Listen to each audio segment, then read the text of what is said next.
Halo, Assalamualaikum warahmatullahi wabarakatuh. Selamat berjumpa kembali di video pembelajaran untuk mata pelajaran prakarya kelas 7. Apa kabar anak-anakku sekalian? Mudah-mudahan kalian semua selalu dalam keadaan sehat walafiat ya. Dan tentunya kalian harus tetap semangat belajar di rumah. Oke, baik, berjumpa kembali ya di video pembelajaran untuk mata pelajaran prakarya di semester kedua ini.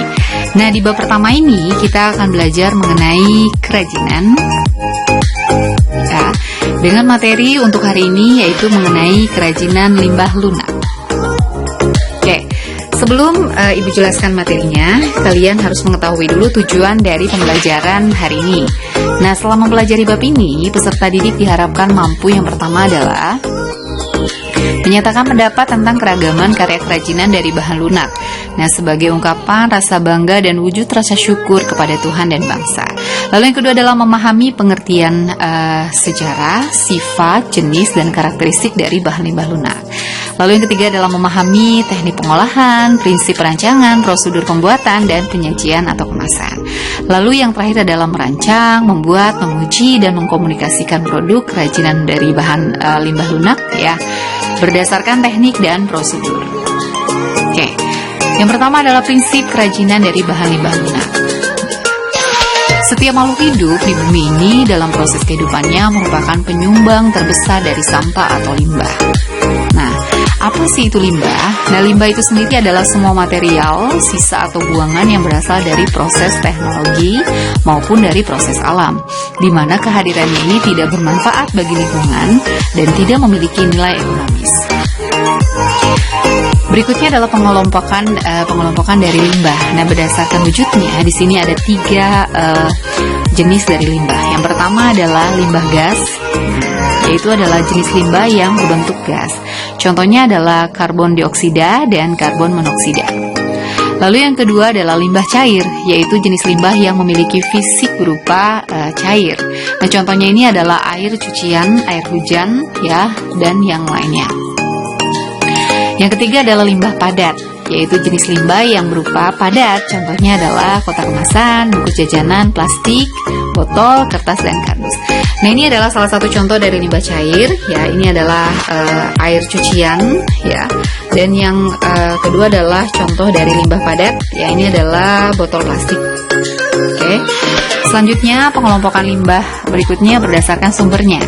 Nah, berdasarkan sumber ini dibagi menjadi 4. Yang pertama adalah limbah pertanian, limbah industri, limbah pertambangan, dan limbah domestik. Berdasarkan senyawanya dibagi lagi menjadi 2. Yang pertama adalah limbah organik, yaitu limbah yang bisa dengan mudah diuraikan atau mudah membusuk. Lalu yang kedua adalah limbah anorganik, yaitu jenis limbah yang sangat sulit atau bahkan tidak bisa diuraikan atau tidak bisa membusuk. Nah, salah satu contoh dari limbah organik ini adalah sisa makanan, ya, baik itu sayuran maupun buah-buahan. Nah, ini contoh dari limbah anorganik. Ini adalah plastik kemasan yang memang sudah tidak bisa digunakan. Berikutnya adalah jenis dan karakteristik dari bahan limbah lunak. Nah, apa itu limbah lunak? Nah, limbah lunak adalah limbah yang bersifat lembut, empuk, dan mudah dibentuk. Nah, ada pun 2 jenis dari limbah lunak ini. Yang pertama adalah limbah lunak organik, yaitu limbah yang berasal dari tumbuh-tumbuhan. Nah, limbah lunak ini dijadikan kerajinan ini biasanya yang berasal dari kulit jagung, kulit bawang, kulit kacang, kertas, dan pelepah pisang. Nah, ini contohnya ya, ini adalah kulit kacang dan ini adalah kertas. Yang kedua adalah limbah lunak anorganik, yaitu jenis limbah yang berasal dari olahan dengan campuran zat kimia dan menghasilkan bahan yang lembut, empuk, lentur, dan mudah dibentuk, serta diolah dengan bahan yang sangat sederhana. Nah, contoh limbahnya adalah plastik kemasan, ya, kain perca, kain sintetis, dan styrofoam. Nah, ini contohnya ya, ini adalah kain perca, dan ini adalah kemasan plastik. Oke, berikutnya adalah pengolahan bahan limbah lunak. Nah, pengolahan limbah lunak ini memerlukan pengetahuan yang cukup memadai agar dalam pemanfaatannya ini tidak menghasilkan limbah baru yang justru semakin menambah permasalahan dalam kehidupan. Nah, kalian harus mengetahui ada 3 prinsip ya ada 3 prinsip dari pengolahan bahan limbah lunak yang biasa dikenal dengan nama 3R. Ya, apa saja itu? Yang pertama adalah mengurangi atau reduce, yaitu meminimalisir barang atau material yang kita pergunakan. Yang kedua adalah menggunakan kembali atau reuse, yaitu memilih barang-barang yang memang bisa kita dipakai kembali. Lalu yang ketiga adalah mendaur ulang atau recycle, yaitu barang-barang yang sudah tidak berguna tapi bisa didaur ulang kembali. Oke, baik anak-anak sekalian, itu mungkin untuk materi yang Ibu sampaikan untuk hari ini.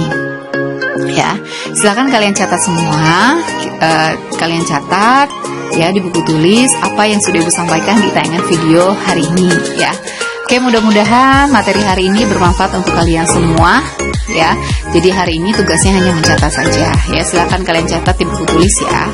Oke, sekian. Nanti kita bertemu kembali di video pembelajaran berikutnya ya. Sekian, assalamualaikum warahmatullahi wabarakatuh.